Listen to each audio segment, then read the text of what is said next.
that maybe there's one universal God in charge of them all. There's a sort of absent Lord in most African societies that is the ultimate authority of the universe.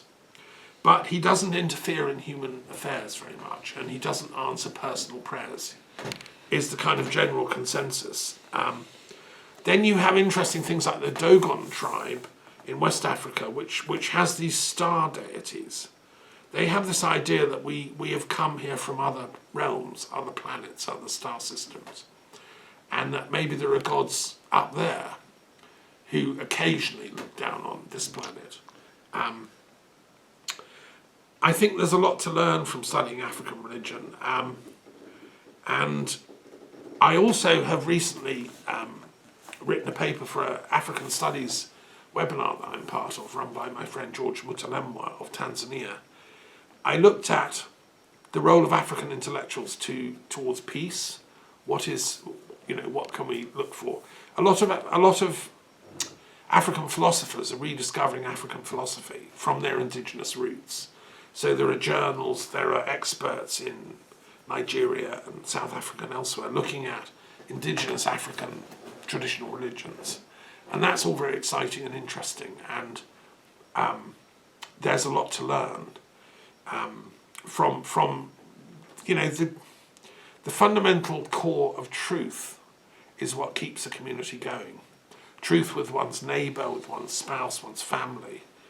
A love of children, a love of family life is the worship of nature is there, but not in a romantic way, because you also, animals are there also for food and clothing and all that. So, but it's still you worship them, and there are also magical animals that you live amongst. Life is a journey, and initiation is very important in African primal religion. It marks the different stages of your coming of age. Unless you've had your initiation rituals, you're not sort of fully part of the tribe. Storytelling is part of that, and learning the rituals at the right time and place. I've had this vision of a film I'd like to make, the stories of humanity. It would be like a 10-part Netflix series or something. So, and the main character would be like the listener, and he's going from different campfires. So he sits for one episode at this fire. The first fire would be Africa, and he's told the stories of Africa, which is how they were handed down. When I was a child, my mother and father gave me these wonderful books like mythology, the stories of Africa, stories of the Norse gods, stories of Greece, stories of Rome. And I fell in love with them all. And I think the stories from Africa are amazing. They're like Aesop's fables. It's normally animals that are, teaching us. But so in the film proposal, I'd like to work, if anyone wants to contact me, we can work on the script here. So you go from the African fire, one episode, hearing some of the main stories with African people, probably real people telling them. Then you'd go to the Indian fire, and you'd hear the stories of Rama and Mahabharata, and you'd hear Krishna and all that. Then you'd go to the Hebrew story, and you'd hear the Bible and Jacob and Esau and all their great stories. And then you'd go to let's say the Taoist stories. You'd hear the Chinese tales, folk tales, and then you'd go to the Shinto one, and then you'd come back, go to the Christian one, the Islamic. So in about 12 episodes, you could get across the idea that these are all stories handed down in each culture for the initiation and the education of the community. But at the end of the day, they're all stories, and we can take from them what we want. And you'd include the American Indian stories, by the way. That'd be an amazing episode. And in the Hopi tradition, this is actually done in all the American Indian tribes, but it's kept going in the Hopi schools. These are ancient traditions. So, yes, the African ones are the primal, let's say. There are many, many gods and goddesses. All life is interconnected.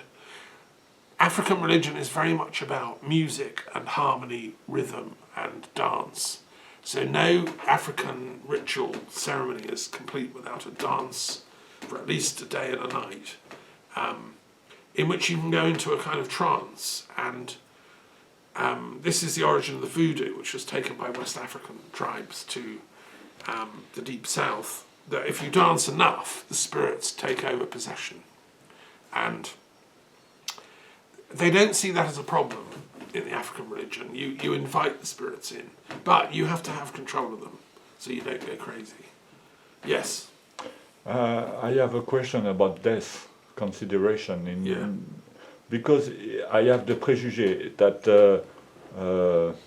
death is the occasion for the community to celebrate. And the difference with our civilization is astonishing, because it's maybe more joyful than marriage, for example. What, in Africa? In Africa? Yes. A funeral is yes, a chance for good party. It's crazy. Is it? Yes. You've been to attending? Yes. Because you lived in different African countries, didn't you, for a while? Yeah, but for short periods. But it's. You went to funerals and learned that. I think in Ireland it's the same. Some parts of the world celebrate. You know, they have a party at the funeral. And the famous Jesuit Henri Boulade said there is an expression in Egypt during funerals. No, it was not in Egypt, it was in Sudan. Okay. And maybe it's a kind of Arabic way of saying, when you, I will tell in French, quand vous proposez vos condoléances à quelqu'un, vous dites que ce que le mort n'a pas pu vivre, que cela te soit donné. It's a kind of unity of people, because deaths are not whipped. They are still living with lively people. They're still amongst us, the dead. It's not that they are among us. In some way, yes. In some way, no. It's not that simple, I guess. But I didn't quite get the translation of your Jesuit guy. So what did he say again? Try it in English. May the energy or the vitality of the recently died people, which could not express this vitality anymore, may this vitality transmitted to you. It's so nice. No, okay. I like that. Yes. Yeah. It's a condolence message. Okay. I don't know the term for condolence. Condolence. Yes. Yeah. So that's a nice condolence. Yes. Yes. Yes, that brings me to the point about reincarnation. Yes, the African people do believe that the soul lives on. There is an immortal soul in us, or at least immortal-ish. You know, we don't know quite how long it's going to last, but it's been around a while, they think. And so it does go generation to generation. And so they'll look at the grandfather and the grandson, and grandfather's dead, but this guy looks just like him, you know. So there's a sort of, there's a sense that truth skips generations and survives. That's interesting, I think. Also, let me just finish what I was saying about this paper I did for the African Studies webinar. I wanted to look at the African contribution to the established religions of Islam, Christianity, and Judaism. And what I revealed in my paper, which is being published in a book that's coming out recently, Judaism owes a hell of a lot to African religions through Moses and through the Exodus and through the fact that Egyptian religion was ancient already by the time the Jews ended up living there in exile. But the Bible is actually, in some ways, an Egyptian offshoot scripture, because a lot of the genres that the Bible's written in, like Proverbs and stuff, they were already ancient in Egypt. And many of the texts are almost the same. So, And Jacob he ended up in Egypt. Joseph became the head of the Egyptian civil service, and without Egypt there'd be no Israel. They saved them during the famine. They gave Joseph and his brothers a home, and Egypt is really, in many ways, the promised land of the Jewish people. And so many wise Jews have known this over the centuries, and Maimonides and some of their greatest philosophers have lived and taught in Egypt.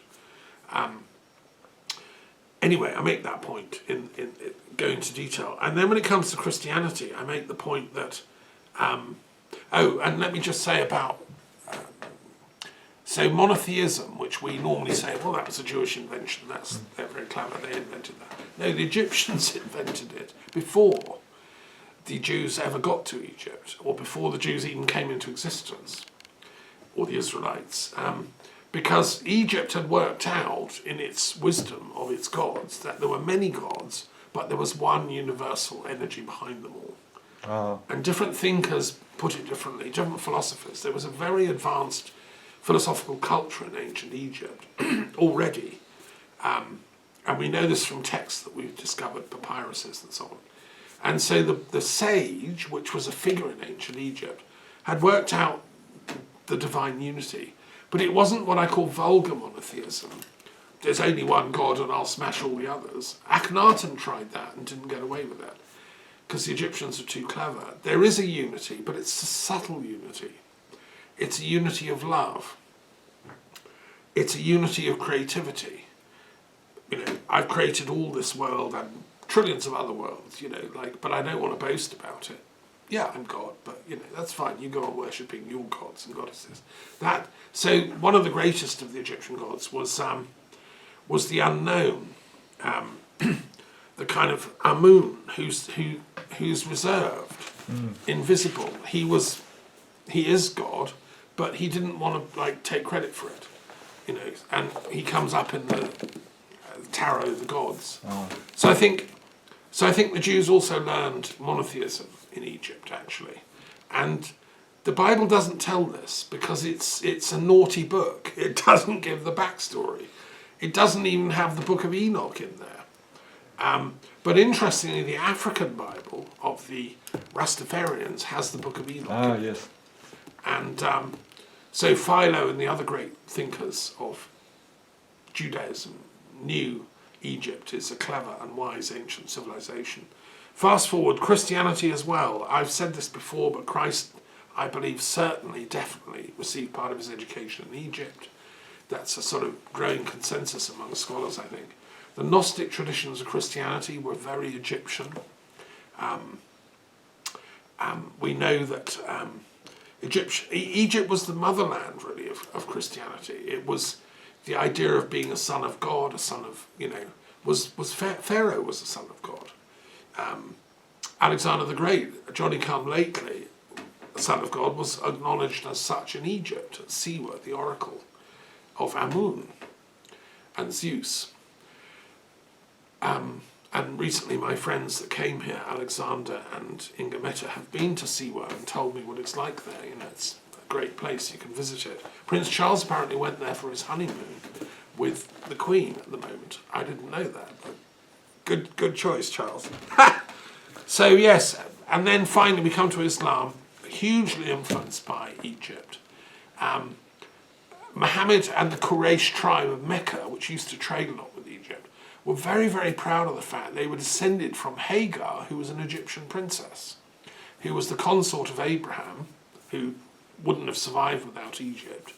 And Hagar was his beloved and gave birth to Ishmael, who was therefore the son of an Egyptian princess that Abraham met in Egypt. This is the story that the Arabs tell of their ancestry, and who am I to say it's not true? And it was already known. So when Muhammad started getting prophetic insights, revelations, the Quran is full of Egypt.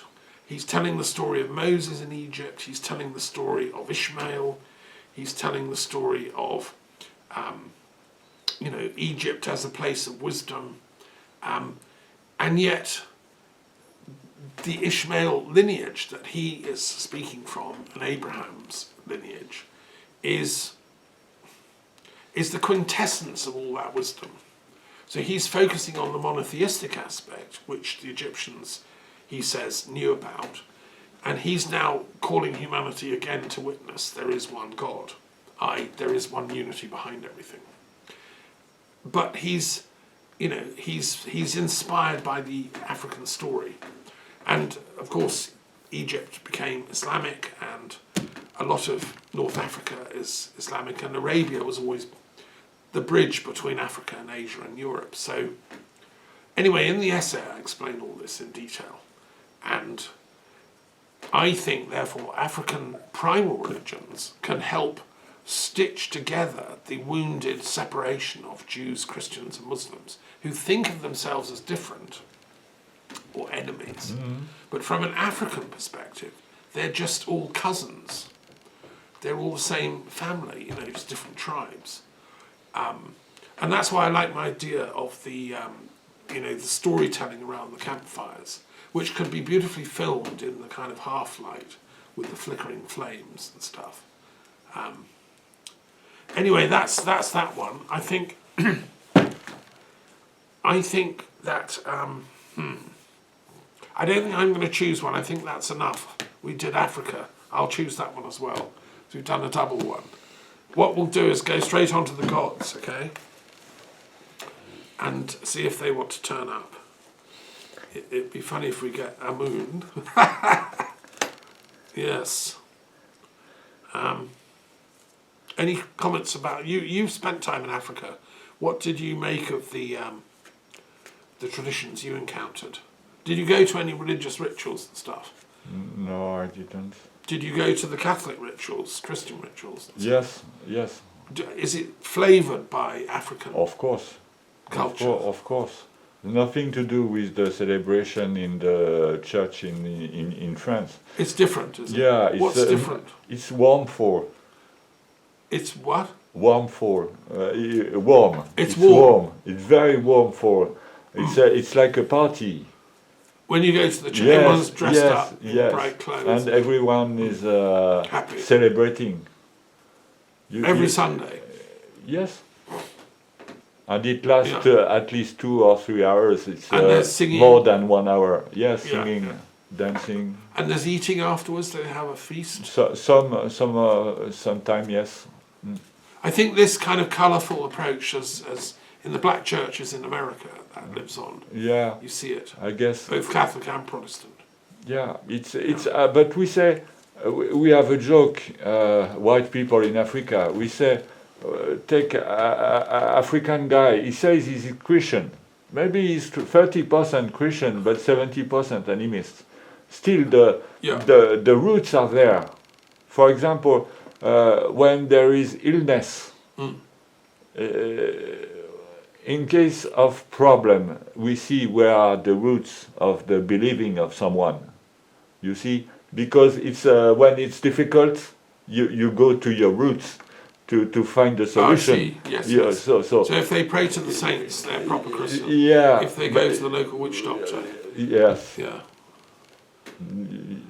you've got it. yeah. Uh, I think that thing about 30-70% is also true in parts of Europe.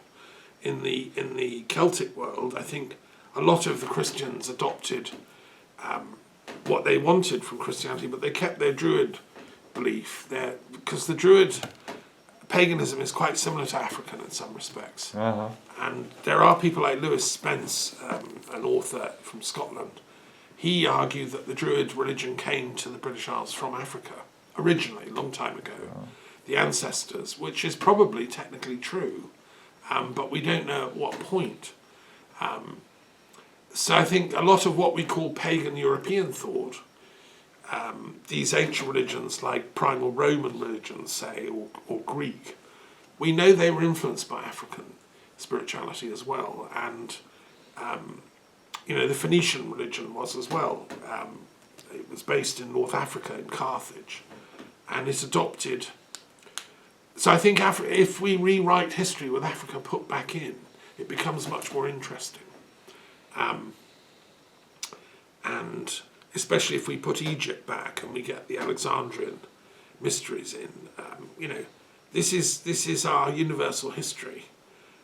And to make sense of Christianity, Islam and Judaism and why they're all so fighting each other, I think we've got to invoke the wisdom of Africa, the wisdom of Egypt particularly, to heal these splits. Okay, what have we got in the way of gods? Baal. Aha, right. Okay. Well, we'll go with my one. I've got the African god, Oh, who is the, I didn't mention him, but he was obviously being kept, the Four of Earth, who is the oldest of all the African gods, and who is none other than Da. And there he is with his cave, and he's amazing god. And we know about him because he's a snake god.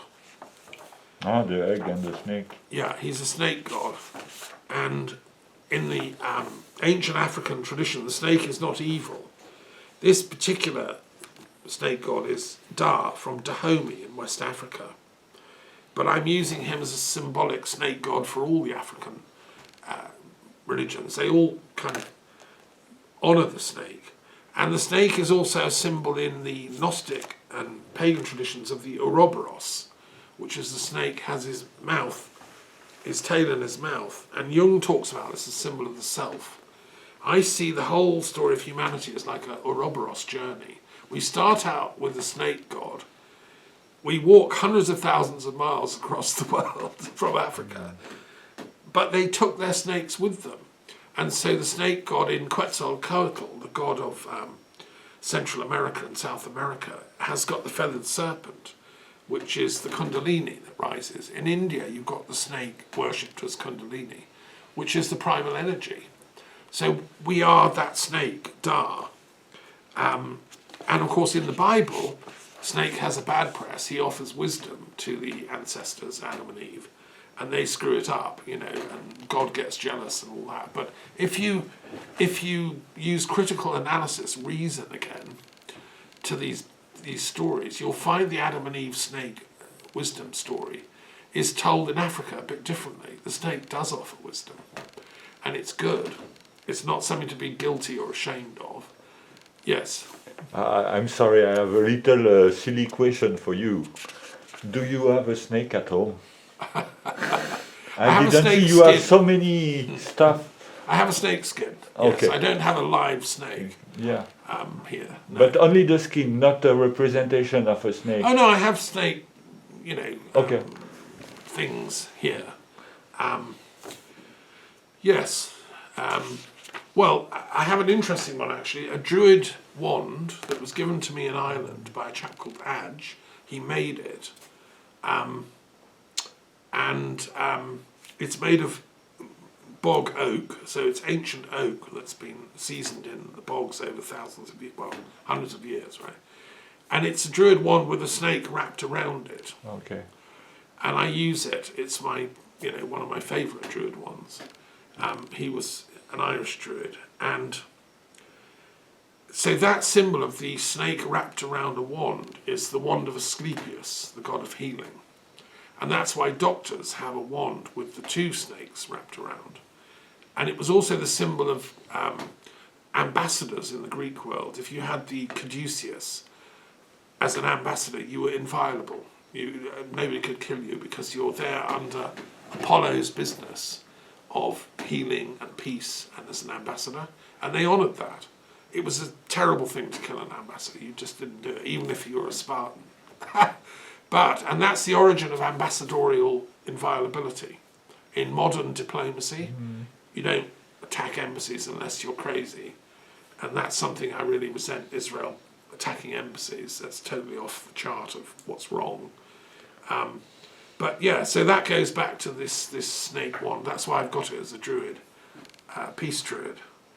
But good question. So yes, Da represents the primal snake archetype or deity.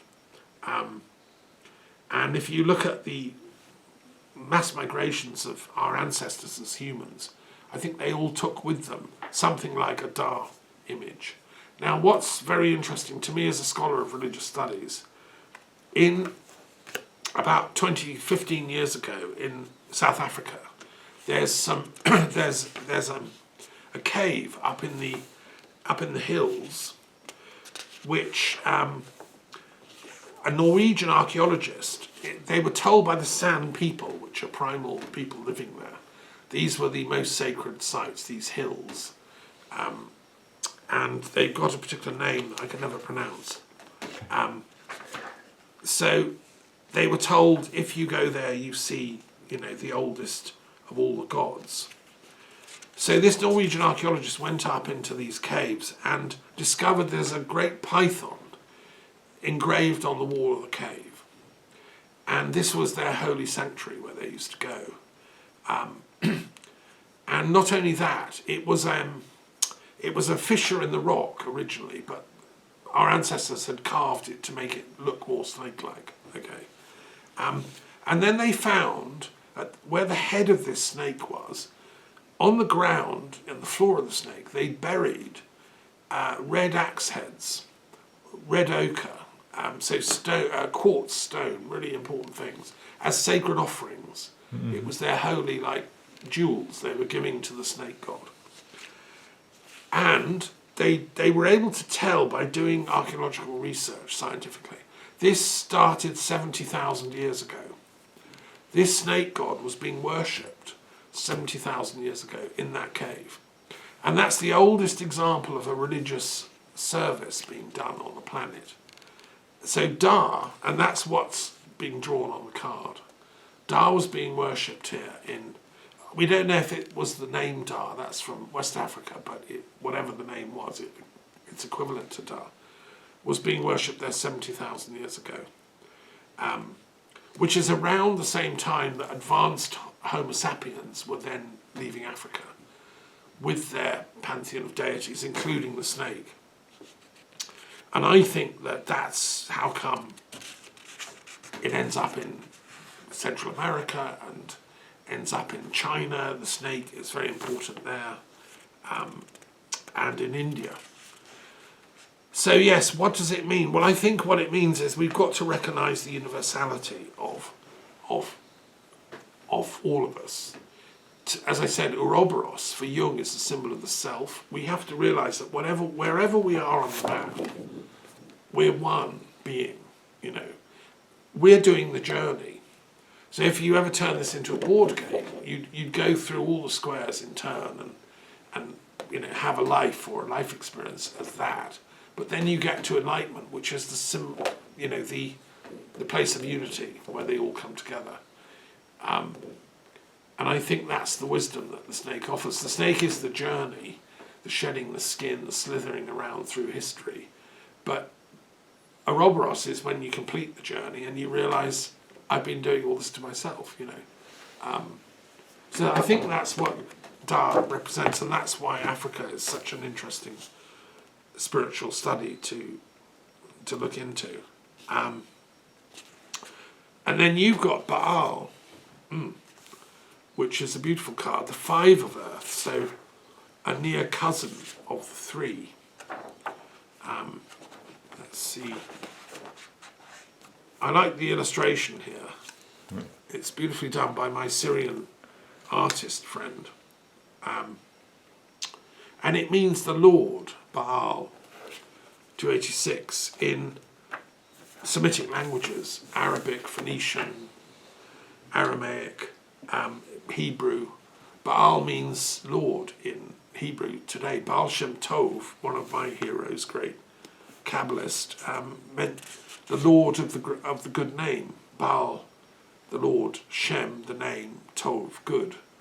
And he was one of the greatest sages of what we now call Ukraine.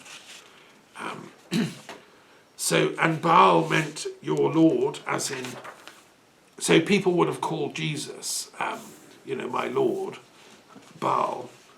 The name occurs 90 times in the Hebrew Bible. But it sometimes is pejorative, because the trouble is, by the time the Hebrew scribes are writing down the Bible in the temple culture of Jerusalem, I think they'd been brainwashed into demonizing, everyone else. And this is the problem. This goes back to the Pol Pot problem. The intellectual who's got the power of the pen and thinks he's clever and everyone else is stupid, thinks they can then manipulate everyone else and have that God-given right to do it. And if it's in the name of Marxist theory or a sort of pseudo-history based on biblical texts, which you've written down to prove you're the best guys, it's a self-serving recipe for slaughter, actually. So of course Baal becomes the baddie. Baal is everyone that doesn't accept Yahweh's rule and the divine rule of Yahweh. And then this struggle is then transplanted. And even in what we call Christianity, it lived on. I think Jesus did his best to heal these conflicts, and he was prepared to offer his life as a healing. But it didn't. I don't think people have really fully understood the importance of Christ's life story and his teaching in depth. There's a great temple called Baal Shamin in Palmyra, which means the Lord of the Heavens, Shamaim.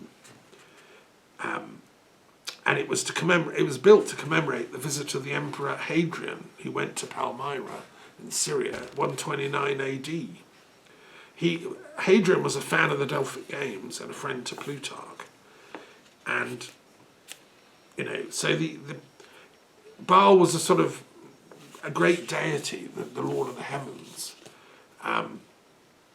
One of the greatest temples of the world is Baalbek in Lebanon, which has got huge pillars, it's the biggest temple in the entire area of the Roman Empire. A friend of mine has visited it. So, and yet, Baal it represents that strength, that power, that hugeness. But also, we need to remember humility. And I've just been reading the story of, the other thing I've done this week is reading the story of the great Portuguese navigator, Magellan, who sailed round the earth. But he lost the plot at the last minute, having nearly got all the way round. He then made a foolish mistake by fighting with some natives in the Philippines and was killed because of his arrogance. He was a great man, a great Christian navigator, but he lost his life because of arrogance. And I think, human sacrifice was done for Baal, mistakenly and stupidly by the Phoenicians, much as I love the Phoenicians. They thought of human life as, so it's so special you can offer it to the gods. The Jewish prophets had a different position, which is that every human life is sacred and you shouldn't kill it. So Moses' idea, thou shalt not kill, was quite revolutionary. I'm more on Moses' side, and of course Muhammad agreed, and the Christians don't do human sacrifice. I think Abraham's refusal of human sacrifice and refusing to kill his son through God's miraculous intervention is a landmark in history. When our ancestors realised human sacrifice is a bad thing. I only wish we'd kept to it more, because war is a kind of human sacrifice. Yes. What's going on in Ukraine and Russia now. Yes. And young kids, they've captured prisoners of Russian soldiers in the enclave where Ukraine has attacked Russia, and these are 21-year-olds who aren't soldiers. They're just raw conscripts, boys.